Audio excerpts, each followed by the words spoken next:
certain age. And on the child focus one, it does have the CDC milestones. You can just look up the CDC website, and it has but do not rely on that. It will not help you with your lesson plan. No. It's just a guideline, just an outline to show you guys kind of where they should be, but each child develops at their own rate. And those developmental guidelines aren't necessarily right all the time. We were shown them and told not to use them, so. Well, it kind of makes sense. I mean, like, you guys got 5 minutes from I don't even like anything like that. It's has one that's just barely walking at 19, 20 months. So, I mean, like, you just can't follow them. Yeah, so for next month, go through, do a web, an observation, a goal, and one anecdotal for the same child. So you choose one child and do all of that. And that's essentially what you're going to do for every child. But we want you to take a look at all of the documents you have. Yep.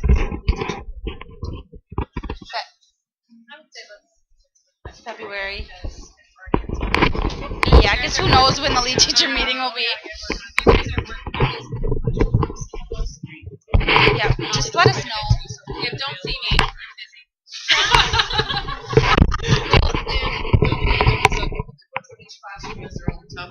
It will have everything that you need to everything that we've learned about and printed off, and examples are in there of these things.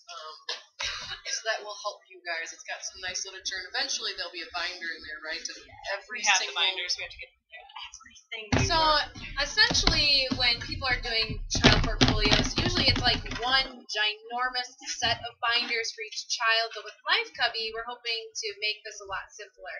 So this is kind of your WMELS, lesson planning, child portfolio tub. So it's labeled with each classroom will get one. Yep, And then in your room. Yep, and then the girls went through and labeled each folder for each child that you currently have enrolled with their date of birth on it, which is pretty nice.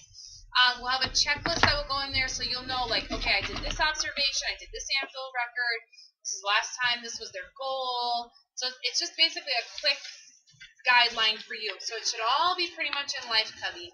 But, like, for Emily, she's got to collect multiple art samples. So this would be, like, a great place that she could put their art samples in there until they get scanned into Life Cubby. Or you have, like, this thing that we talked about here. Maybe this is something you could keep in that folder. And then as the child moves, the folder will move with them. And then this will all be in a binder. This is a stack of almost everything. Very important references that you guys can look back on. That we had during our class. We turned Yep. it off for everybody. So there's a example of the child's web. Lead teachers, some of your stuff that you have to fill out is in here. So you can look at it as There's an a example. focused child observation. Yeah, there's something in here called lenses. It just really tells you how to look at the whole child. So, I mean, I highly suggest that everybody go through the binder at some point before we get too into it, because it's all important information that you guys are going to need to know. This will be like your reference bucket, your anything you guys need to know. There are blank, like, observation forms in there. Just don't Make fill those copies. out. Make copies of them. Yep. So that way you always have a blank. There is a large binder with absolutely every document we had during our class that we printed off. If somebody would like to look through that, I think it's back there. Okay, it will be in the office. Yeah. You guys can look at